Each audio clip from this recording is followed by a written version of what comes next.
In the last video, we met the concept of a Freiman homomorphism, and I proved what I find a rather beautiful, although fairly simple to prove result, although it depends on a very nice idea.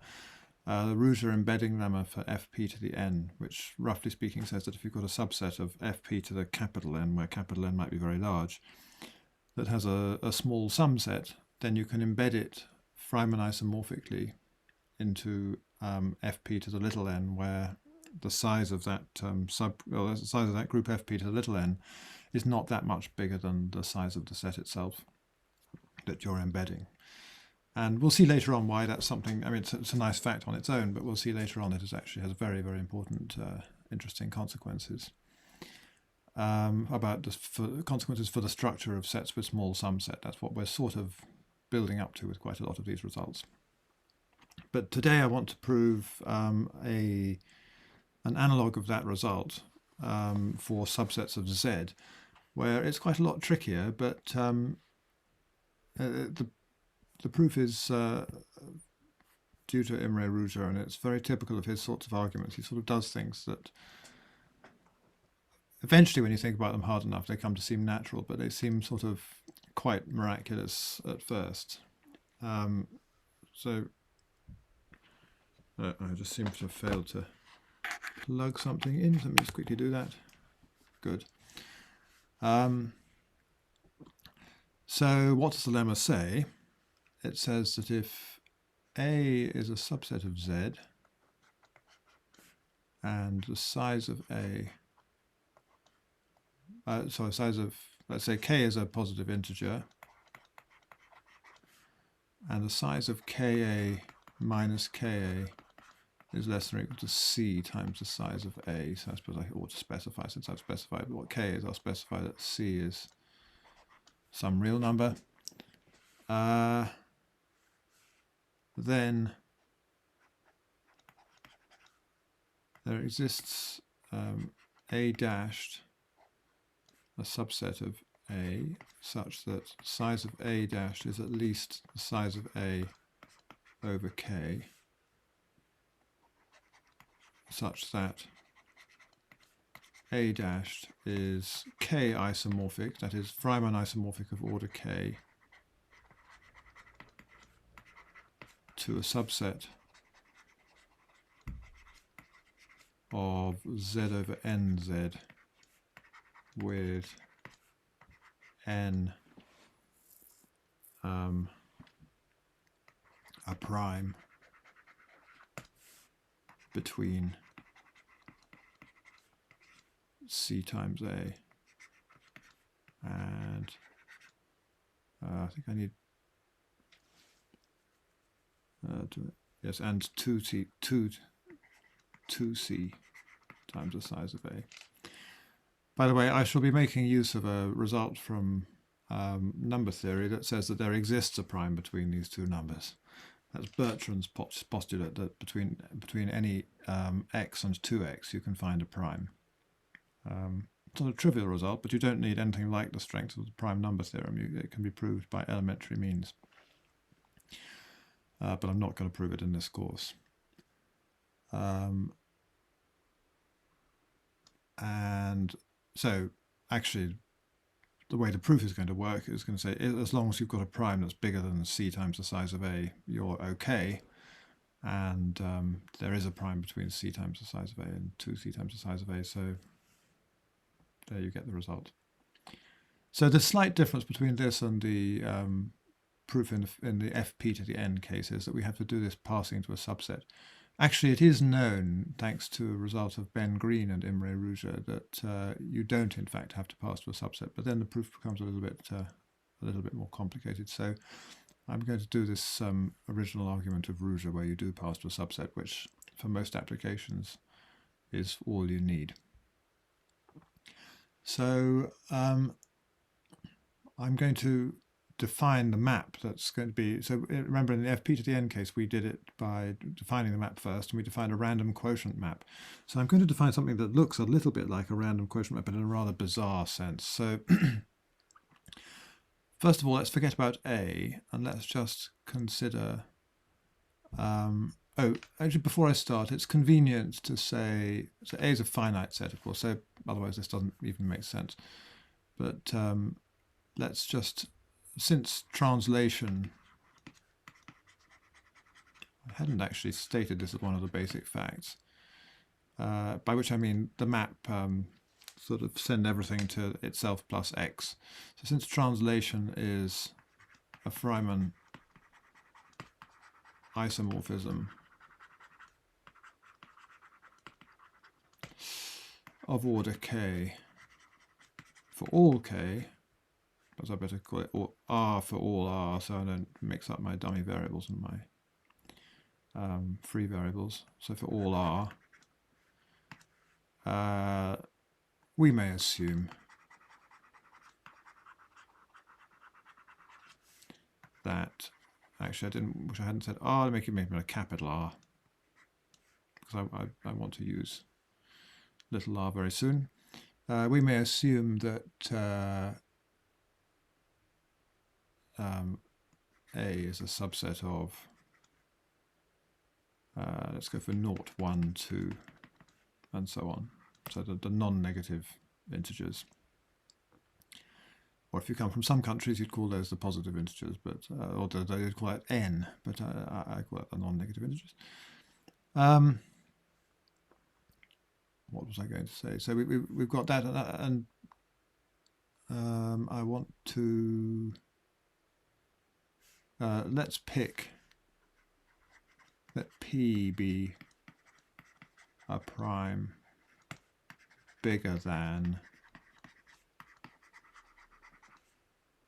K times the maximum element of A.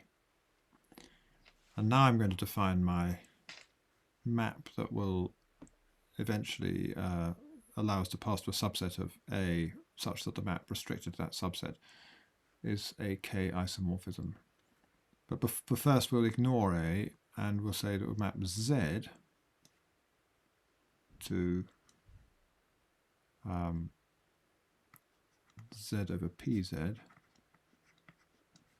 I'll call that map Q1. That's just the usual quotient map, or reduction mod P. Then I'm going to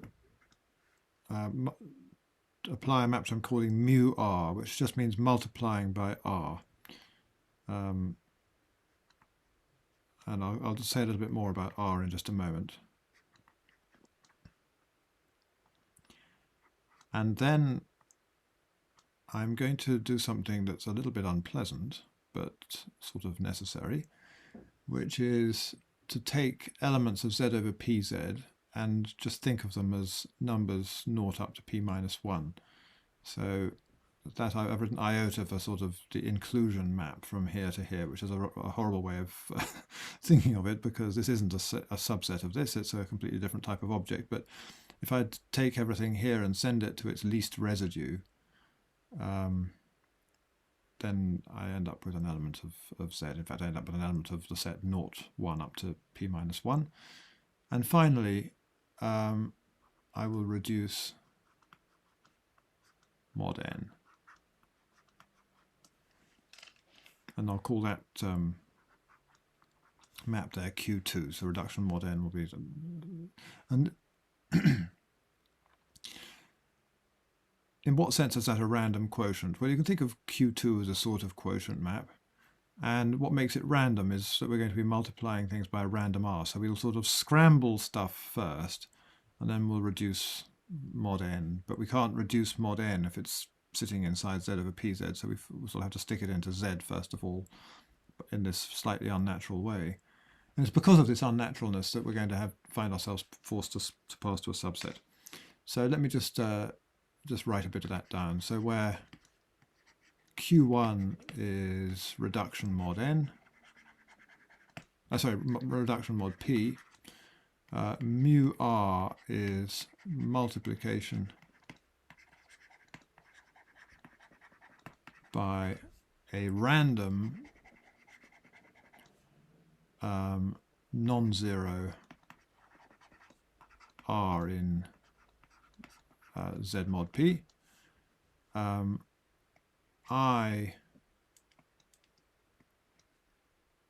takes x to least residue of x, so or I suppose I mean the least non-negative residue. That's what I suppose what most people mean by least residue. And Q2 is reduction mod n. So we've got a bit of a task in front of us, which is to prove that this is, when restricted to a suitable set, a Freiman homomorphism of order k. A Freiman isomorphism of order k. But let's start then by proving that it's a Freiman homomorphism of order k. And let's just think which bits of that are going to be easy. So, of course, I mean Freiman homomorphism when restricted to A, or maybe a subset of A if that's necessary. So we notice that Q1 and mu r are, and perhaps I might as well mention that while I'm at it, and Q2 are group homomorphisms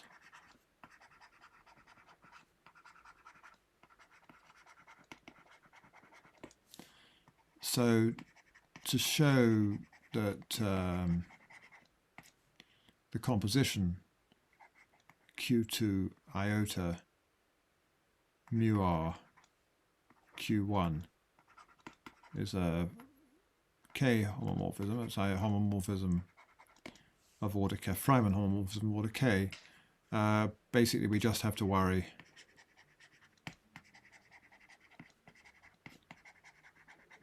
about iota. Now, in the last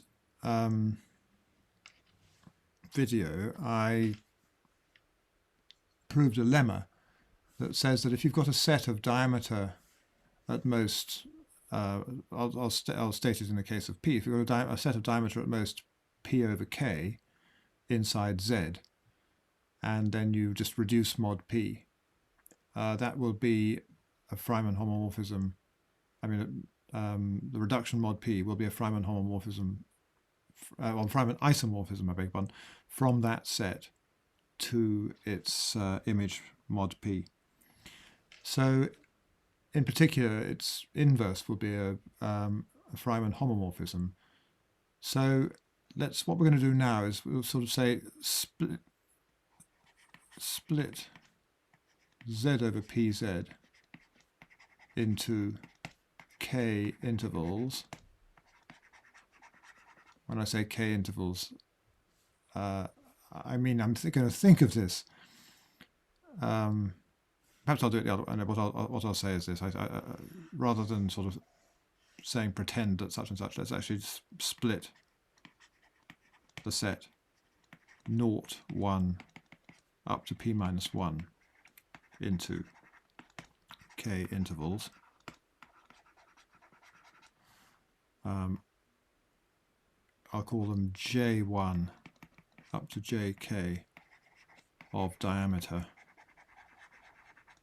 less than P over K. Now, what are those intervals?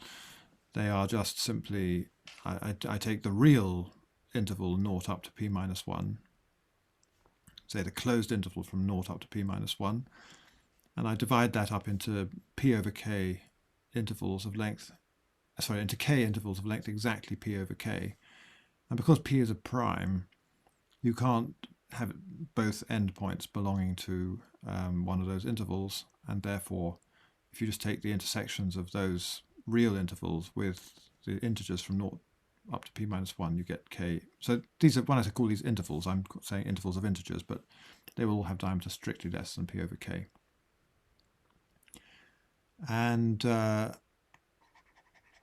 let ij be the inverse image iota to the minus 1 of, excuse the notation, but jj for each j equals 1 to k. Then by lemma 1,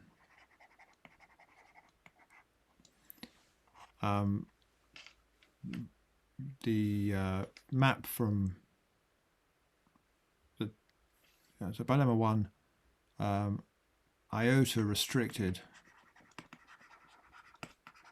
to any ij is a Freiman homomorphism of order k. So lemma 1 will give you something in the opposite direction, to give you an isomorphism, but then that means it must be a homomorphism in this direction. Just quickly rewrite that because it's gone a bit funny. And so if we now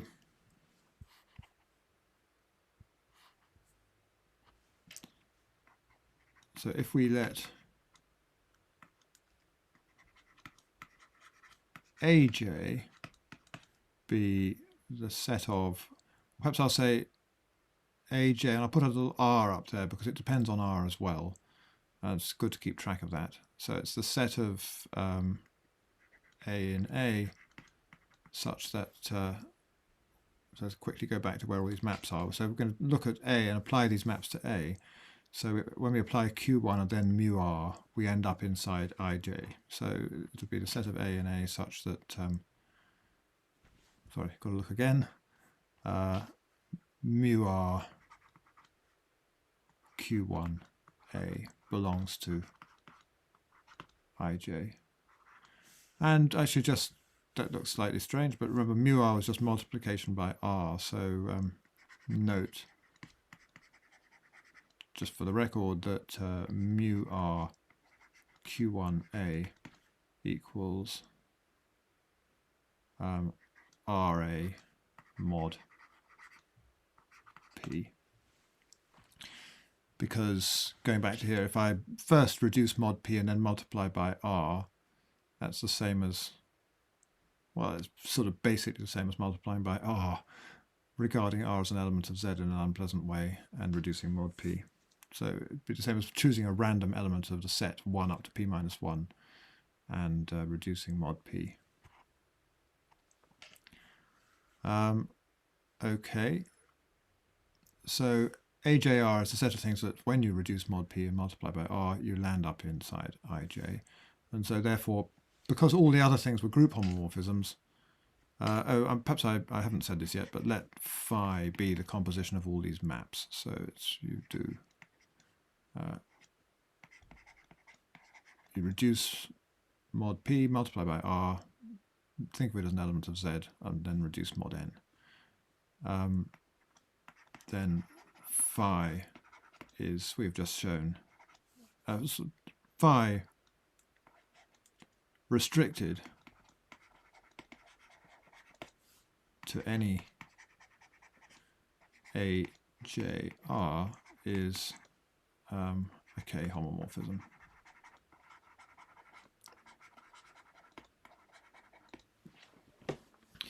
Because the point about restricting to AJR was just to make sure that when we did the iota part, it was still a homomorphism, and then a composition of k homomorphisms is a k homomorphism. So now we have the task of proving that it is a k isomorphism between AJR and the image of AJR, at least for some suitable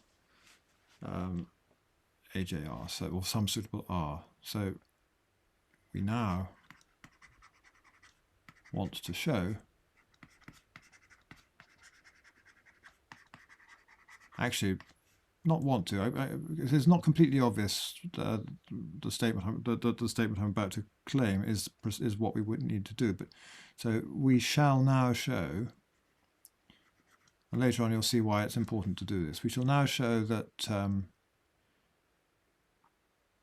with positive probability, remember R was random,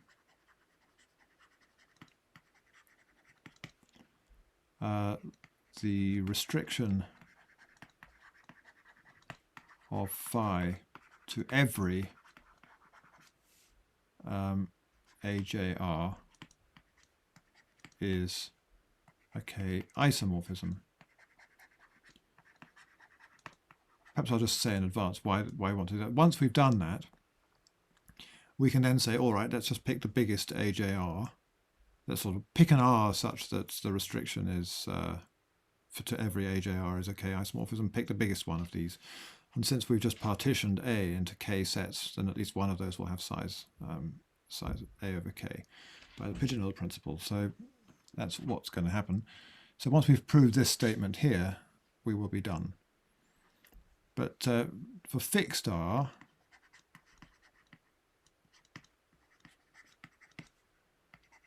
what can go wrong, so it's the same sort of thing that I did last time, is if there exist J and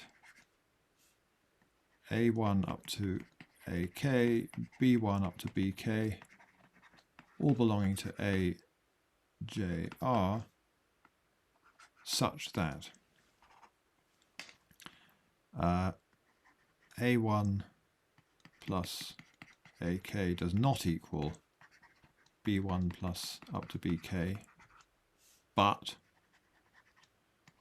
phi A1 plus phi AK does equal phi B1 plus phi BK. So we'd like to show that that is not very likely to happen.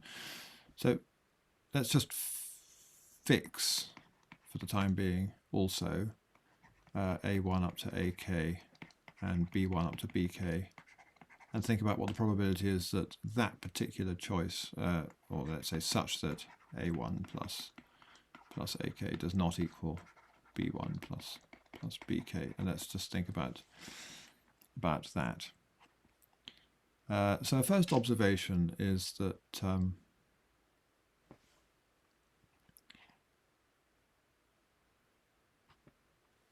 let's go back. So we remember phi is the composition of all these maps. So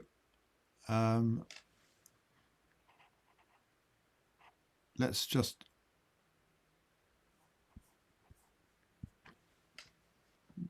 we have that then if we apply Q1 and then multiply by R and then I, we get that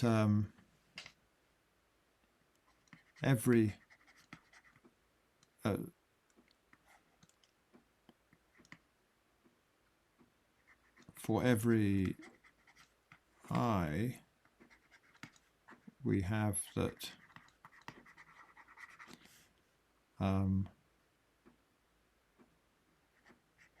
Q1 mu R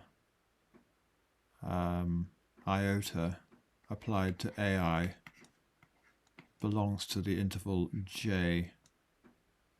This lived in the set AJR, so J, which was one of those subintervals of diameter at most P over K, and also iota mu R Q1 of BI also belongs to JJ, which implies that iota mu R Q1 A1 plus, this is slightly unpleasant to write this unfortunately, but there we go, Q1 AK minus iota mu R Q1 B1 minus iota mu R Q1 BK lies between, and actually it lies strictly between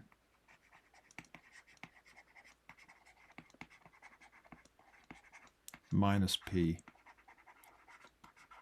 and P.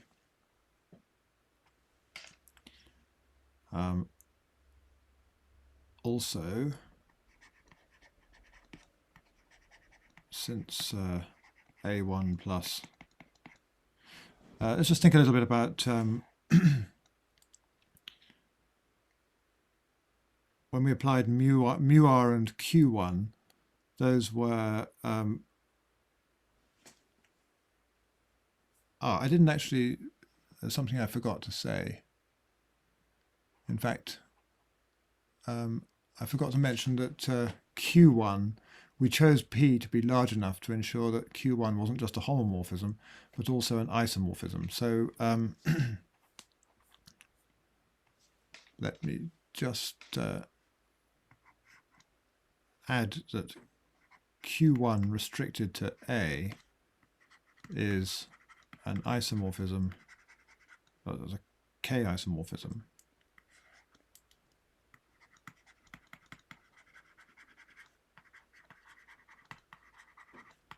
By lemma 1, or by the lemma, I think it was lemma 1, by the lemma, maybe it was, but from previous video, and the choice of P. Because then A has diameter less than P over K, so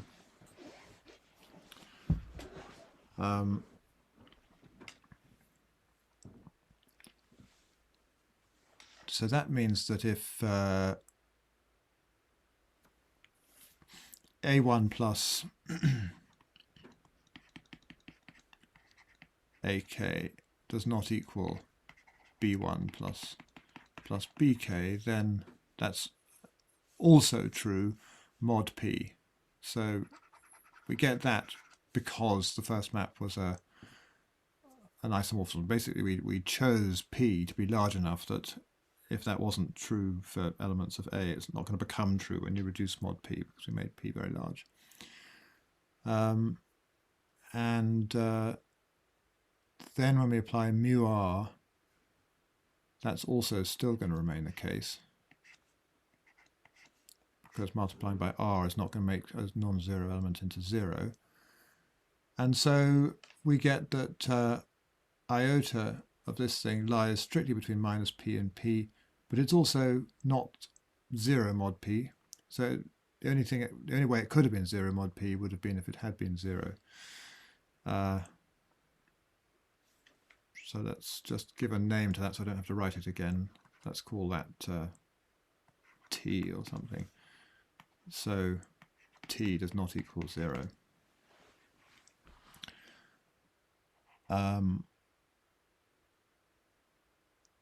Now then, the last part, this is the part where things could genuinely, potentially go wrong.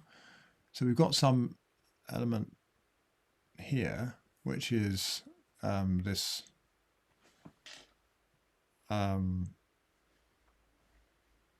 r of this minus r of that. And we want to know when we finally apply Q2, when we might get 0.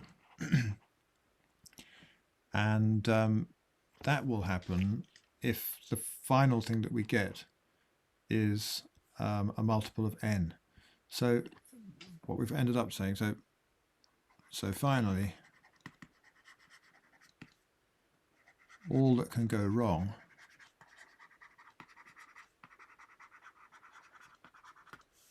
is if, so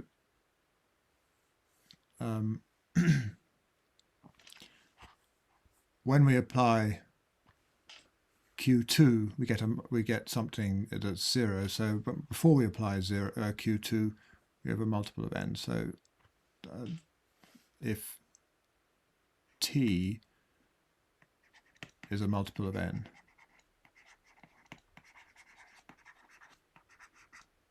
which is the case if and only if t belongs to the set, because we know it lies strictly between minus p and p. So we can say minus integer part of p over n. Remember, n is going to be quite a lot smaller than p over n times n,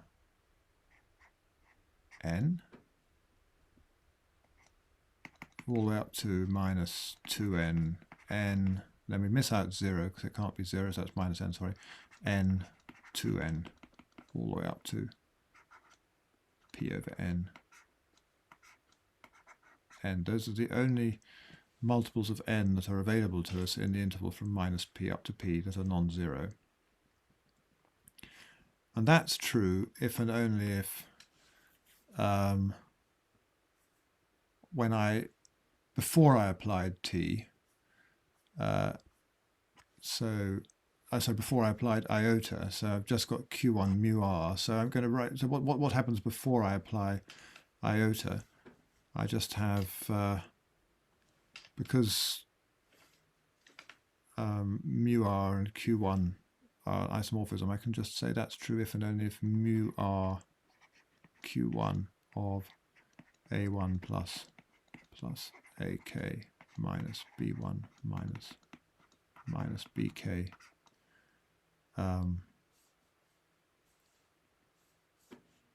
belongs to the set minus, sorry, I have to write that again, Pn over n, I'll just write it like this, Pn over n mod P, because this thing lives inside Z over PZ. But now let's remember that we're choosing R randomly. So this is some element of, so there's Q1 of A1 up to AK minus B1 up to BK is some element of Z over PZ. It's a non-zero element. And we're now multiplying it by a random R and asking what's the probability that it ends up in this set. So, but the probability of this happening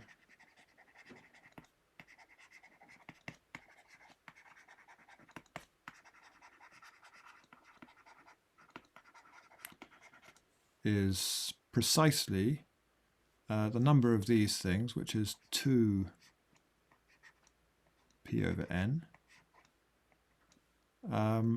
divided by the number of non-zero elements you could possibly have, which is P minus 1 to the minus 1. So, but P is a prime, so that's actually less than, so this integer part of P over n is certainly at most P minus 1 over n.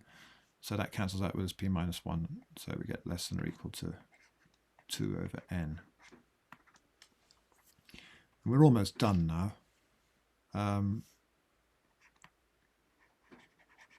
But the number of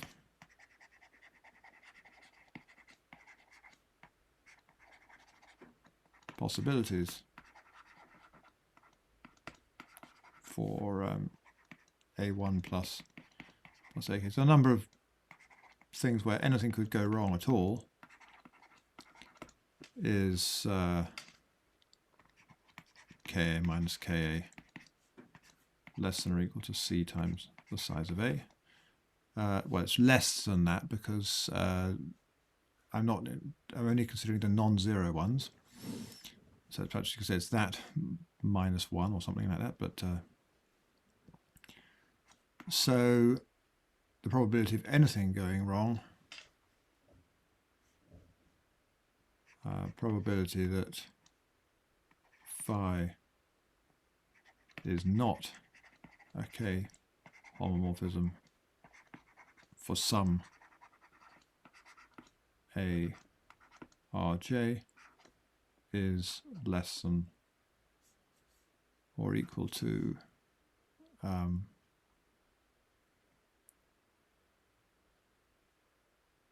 actually it's less than, let's use the fact that I had a less than there, it's less than C times the size of A times 2 over n. So if n is greater than or equal to 2c times the size of A, then I think I stated the result wrongly actually, we'll go back to that. Then with positive probability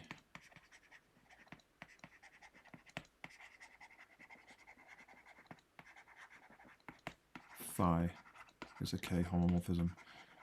And if it's a K homomorphism with positive probability when restricted to any AJR, just to be clear about how the quantification works there, I'm saying with positive probability it is the case that for all AJR, phi is a K homomorphism when restricted to AJR. So what did I say? I stated it wrongly. I'd forgotten that factor 2, so I should say it's between 2CA and 4CA there. And the one last step is to say but, so then we can pick an R such that it is a k-homomorphism, but at least one AJR has size, at least the size, has a size, at least the size of A divided by K. So we are done.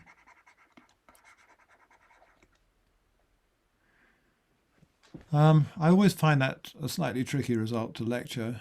I hope that wasn't too obvious, but it's because just keeping in play what goes wrong with these slightly complicated maps and sort of cutting things off to make sure that they're k-isomorphisms, you sort of get everything done in the right order.